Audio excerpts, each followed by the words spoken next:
Dear friends, good evening. Today, Reserve Bank of India has pleasantly surprised the markets with its monetary policy stance. Let's discuss the circumstances that enabled the central bank to take such a momentous decision. First, look at the near-term global economic outlook. Global economic uncertainty has slightly reduced since April 2025 due to its temporary easing of trade tensions and optimism about ongoing trade negotiations. Even though uncertainty has reduced a little, it is still high enough to negatively impact global investor confidence and expected global growth. Businesses and markets remain cautious, affecting investments and trade. Market volatility has eased during the recent period. We can see this result in the equity markets. They have recovered, dollar index has softened, and the crude oil prices have also reduced. While the financial markets have rebounded, the gold prices remain expensive. This indicates uncertainty and risk aversion is still present in the economy, and investors are still view that gold is a safe haven asset. Organizations like IMF, World Bank and WTO have reduced their forecasts for world economic growth and trade due to persistent geopolitical tensions, sluggish recovery and lingering inflation concerns. While this remains the near-term global economic outlook, let's look at the term which is beyond the near term, that is a medium term to long term. The world economy is becoming more divided and less integrated. This reduces the benefits of globalization and changes how economies interact globally. For example, countries are shifting towards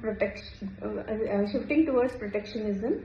Then supply chains are being regionalized. The geopolitical rivalries are resulting in fragmented financial systems.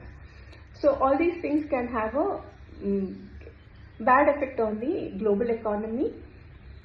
Then apart from this, the tightly interconnected financial system which can result in problems quickly spreading to other regions. Then global debt in many countries is very high, which makes them vulnerable to interest rate changes. And last but not the least, the frontier technologies, that is artificial intelligence, blockchain, digital currencies are transforming the financial sector, but they are also introducing new risks such as cybersecurity, regulatory lag, systemic disruption, and all these factors can actually threaten the financial stability, making the global financial system more fragile.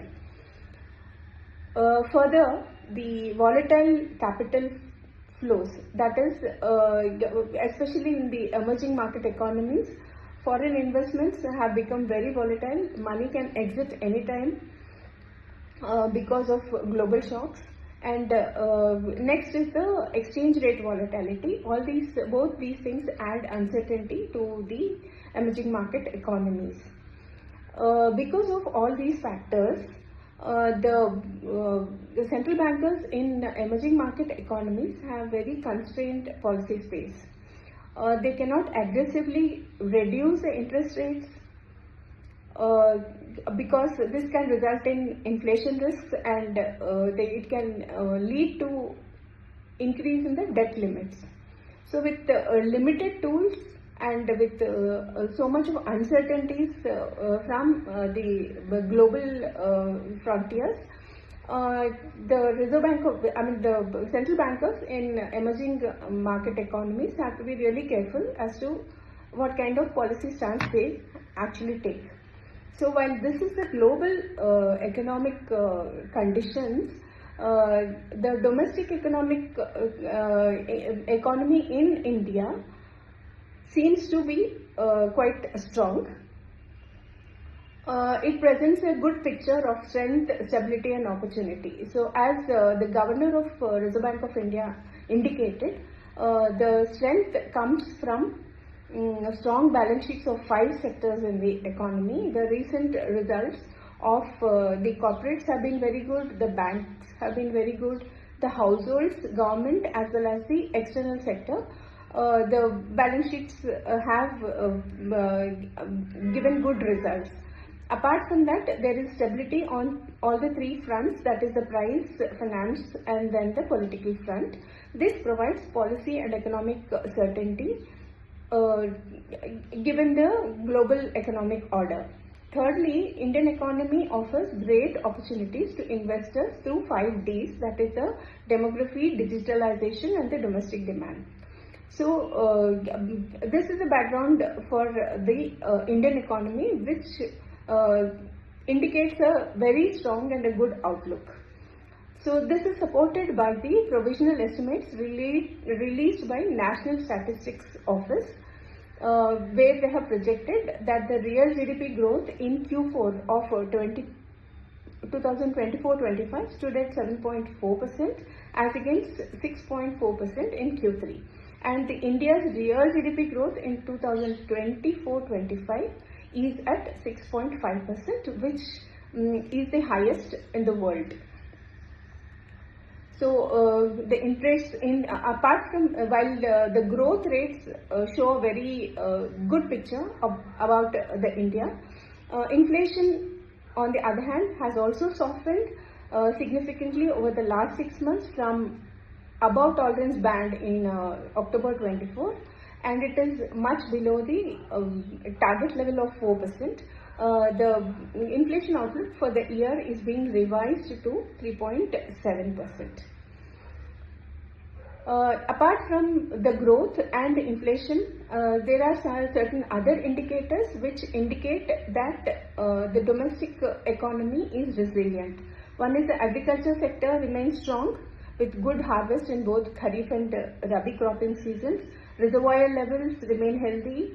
Highest procurement of wheat in the last 4 years provides comforting stock position. Industrial activity is gaining gradually. Services sector is expected to maintain momentum. PMI services stood strong at 58.8%, indicating robust expansion in activity. On demand side, private consumption remains healthy with gradual rise in discretionary spending. Rural demand remains steady while urban demand is improving. Investment activity is also reviving. Merchandise exports recorded highest growth in April 2025. Non-oil, non-gold imports posted a double-digit growth. Services exports continue to be strong and on a strong growth trajectory. So both inflation and growth fronts, Indian economy is progressing well and is broadly on expected lines.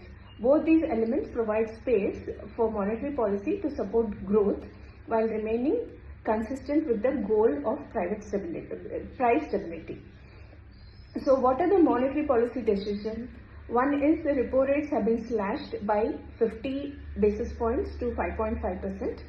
Growth in India remains lower than our aspirations amidst the challenging global economy and heightened uncertainty. Hence, there is a need for continuing policy easing and also the rate cuts to support growth. Accordingly, the Monetary Policy Committee has voted to reduce the policy rates by 50 basis points. Secondly, if we look at the rate cuts in the last 3 policies, the total rate cut